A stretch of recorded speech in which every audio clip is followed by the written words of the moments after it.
Welcome to the Software Security Gurus webcast. My name is Matias Madou, CTO and co-founder of Secure Code Warrior. And with me today, I have Julie Tsai. Welcome, Julie. Thank you, Matias. Thank you for having me here. Fantastic to be on the show. Julie, do you mind sharing a few words about yourself? Not at all. So I am head of security for Roblox, and I have been working in for 20 years. My core specialties before I went into management were in DevOps and configuration management, which led me naturally into security. I was a system administrator for 13 years, and now, glad to be part of the larger security community. Excellent. Excellent. So great. So for today, I have 3 topics in mind. And the first one is I saw you on a Forrester talk, which really sparked my interest because you were talking about structure within an organization and the relations within that structure. And you talked about a tech chief, a risk chief, security.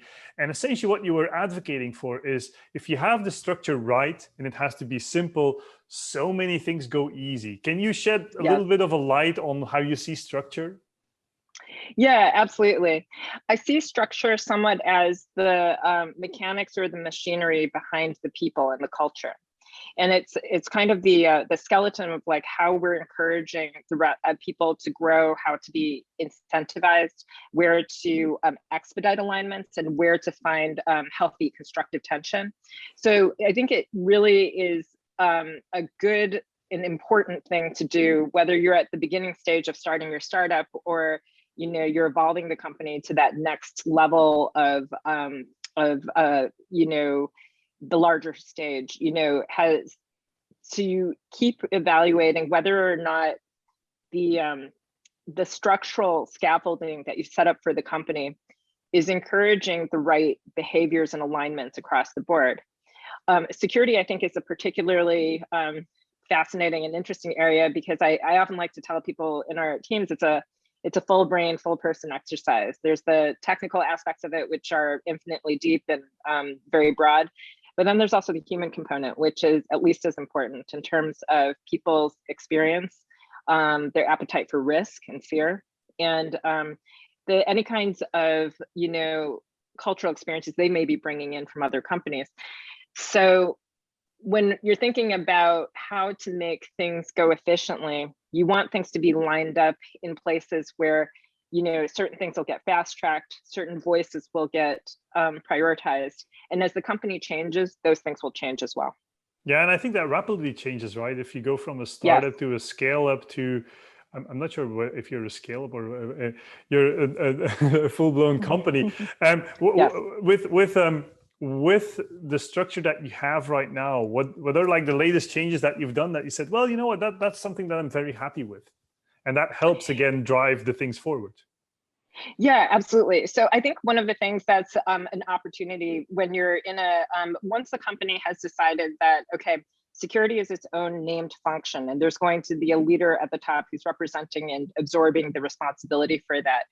It's effectively matrixed because usually in the earlier stage of company, you'll have all the individual departments responsible for their own security and reliability and delivery. It's all bundled up in one package. And my earliest security roles were like that. Well, just as a matter of fact, of running infrastructure, running technical operations, you are also responsible for the security and compliance that goes with it.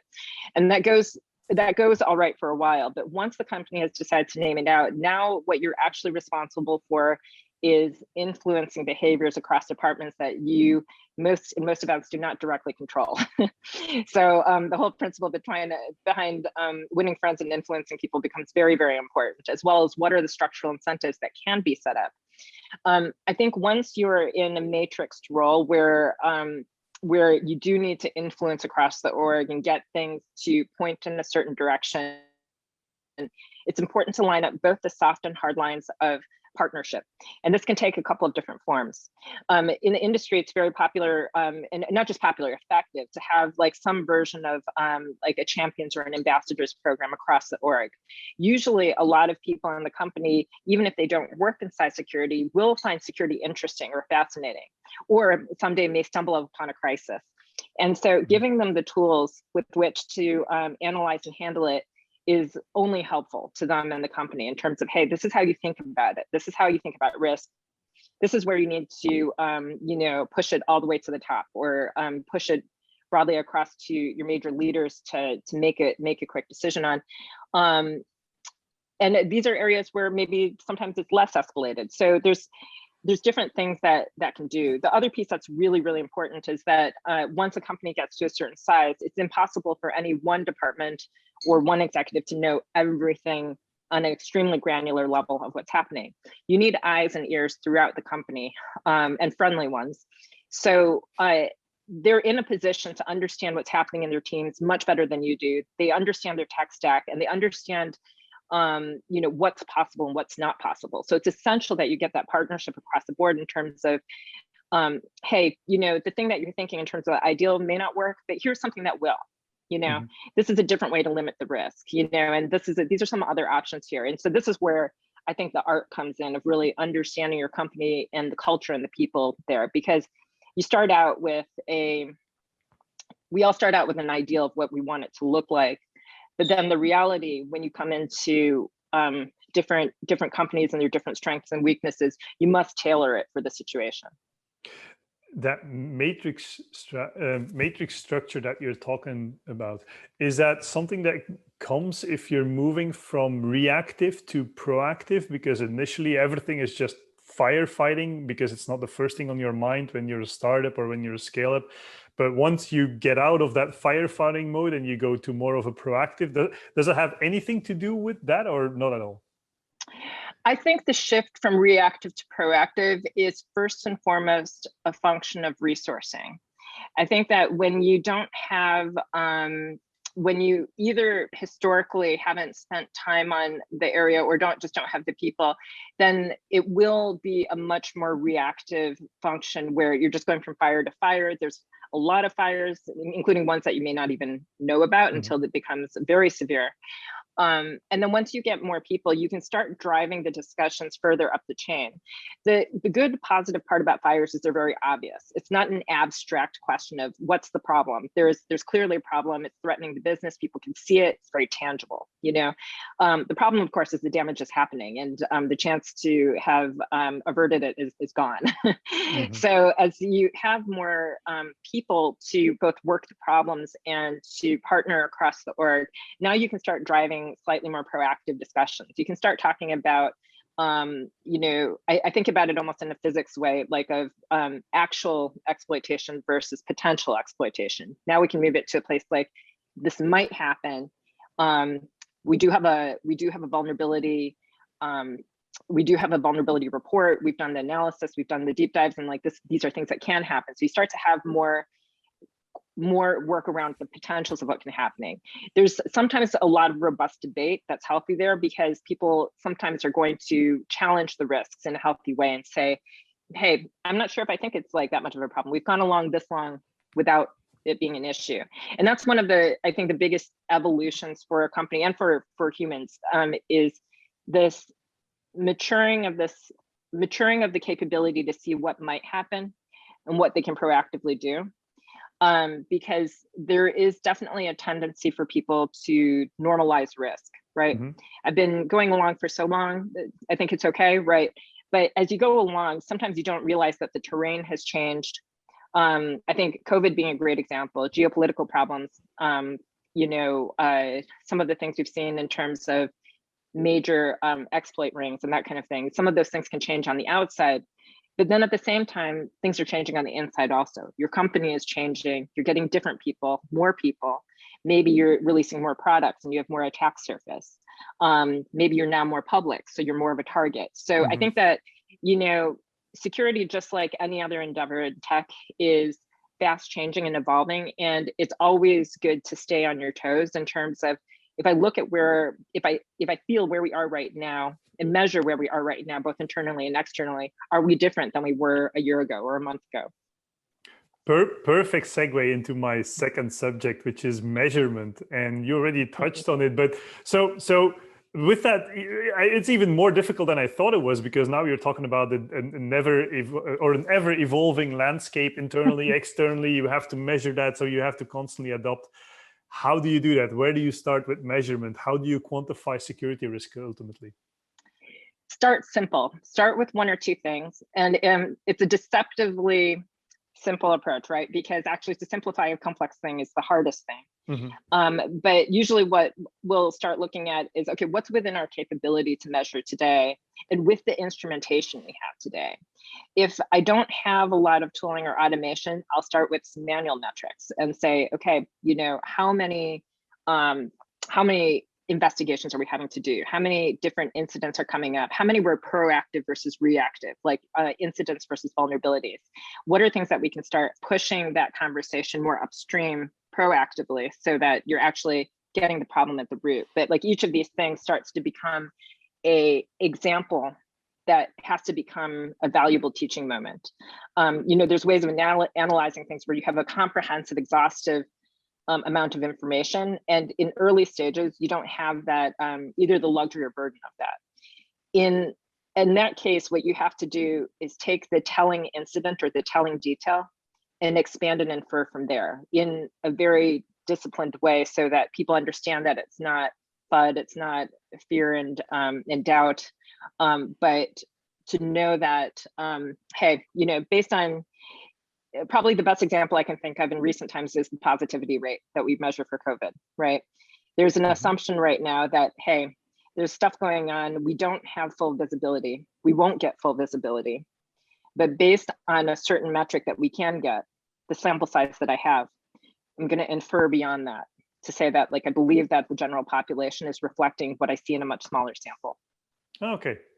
And so do you have a dashboard you regularly look at in terms of measurement, or do you rely on these samples that you make bigger?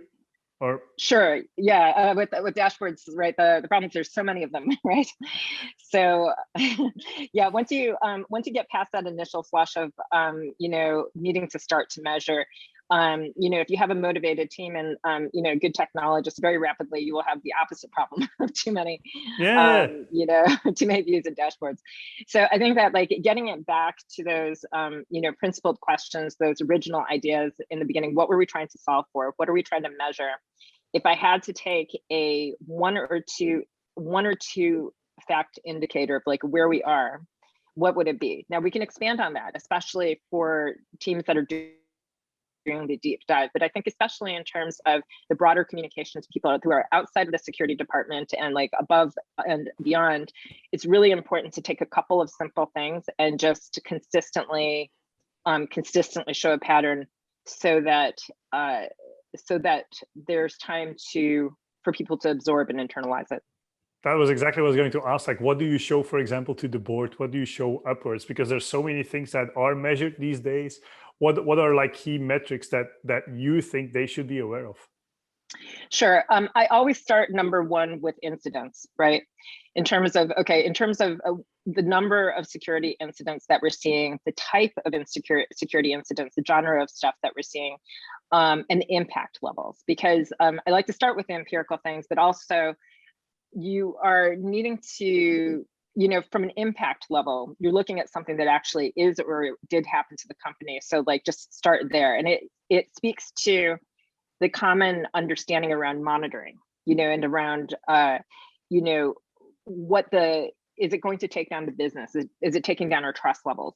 Are we compromising volumes of data? So start with the thing that is most obvious and most important, the incidents. From there, I think it's equally important to talk about coverage level. So this is something that's talked about in some metrics methodologies as I think specific coverage metric or that visibility. But it is, if I'm getting let's suppose I'm seeing some sort of 5% failure rate on an issue, right? Let's suppose I'm seeing successful attacks on a particular system 5% of the time over a month. However, if I'm only covering or have a visibility into 10% of my total area, my unknowns are actually much greater risk. Yes. So it's important, I think, to to focus the lens of the conversation around where are the big risks. And I think in a lot of companies, as you're growing and evolving, the unknown unknowns will usually be more than 50%.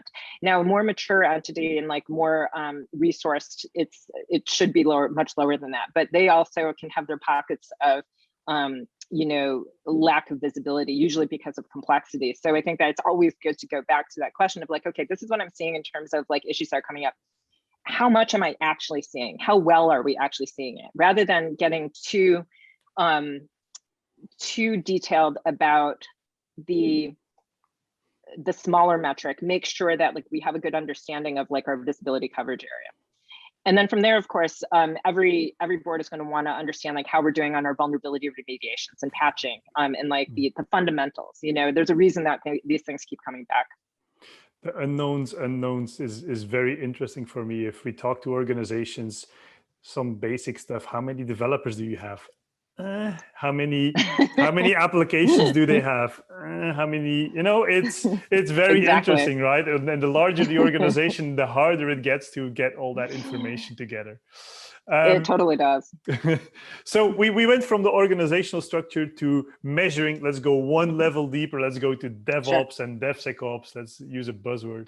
But hey, Yes, how is that evolving? How do you see that evolving? What are your thoughts on that? Yeah, you know, it's interesting. I think of it in terms of, so I first encountered the term when coming out of it out of the configuration management and self-healing systems sort of school of thought. And so when it first emerged, I was wondering how would we still find definition between people's expertises and roles.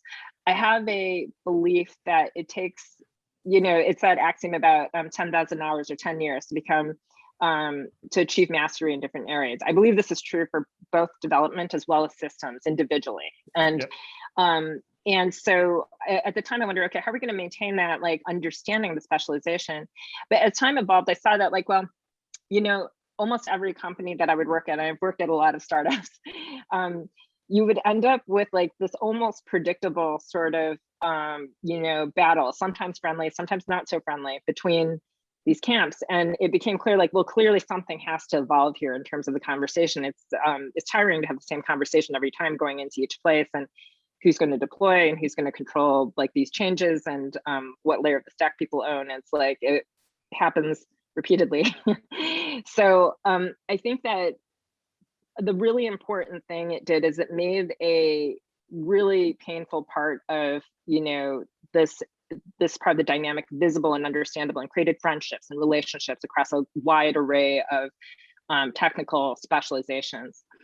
Over time, you know, I think that my understanding of how DevOps is and should work is that you've built out your automation from the beginning part of the way that you image, the way that you manage configuration through build and deployment in such an articulated and precise way that you have the accountability you need in terms of, you know, there are always another pair of eyes or another team that's able to review something, a change that's going out, that things are happening very quickly because it's predictable and consistent and automated.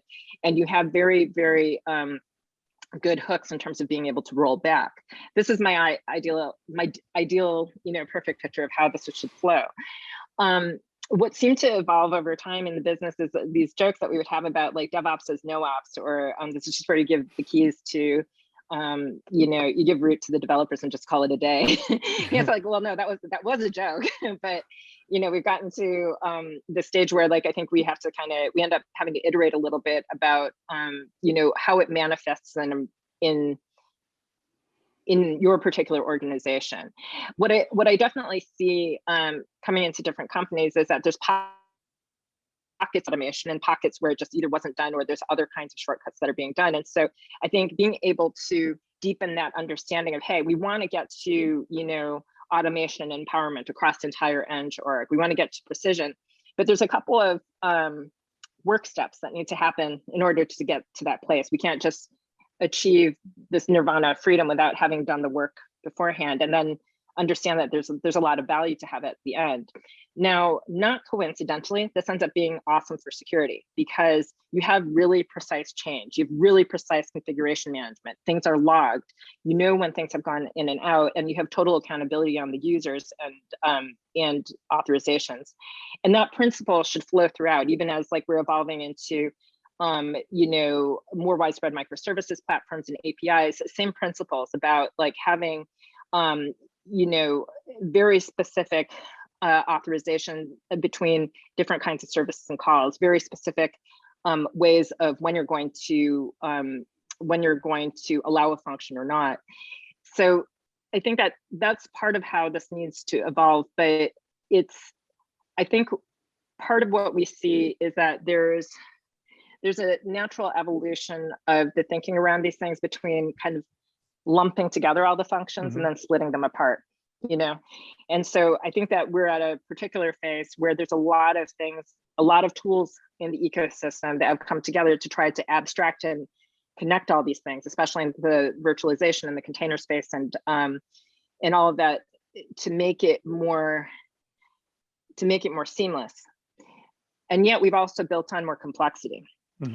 And so I think that probably what needs to happen next is some way of simplifying how to truly embody those principles of, really well understood change control, really well understood configuration and image expression, even within this complex tool environment that we now have. I don't have an easy answer for that. No, so I actually would like to go a little bit deeper on the security side. And what I quite often see, and tell me if that's a similar thing that you see, they try to go the DevOps way, and they're on its way of doing it, and they're progressing, but they quickly throw into security into the mix, and then it's it's all over the place. It doesn't work. They threw it in like too fast. Yes, that's right. That's right. And so I think this is where security can help drive DevOps, in my opinion, back to its true meaning, as opposed to this idea of creating kind of a mishmash or sort of a free-for-all. It's like, hey, actually, we need to be able to know, we need to be able to have departments be able to do good code and change reviews. We need to have some predictability on these things.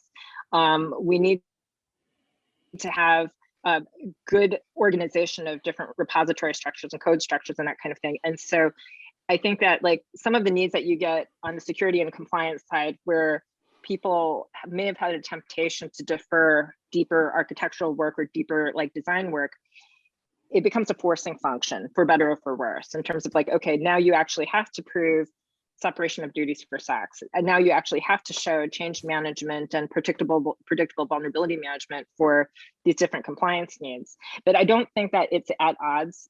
It doesn't need to be at odds with agility. I think it comes back to trying to create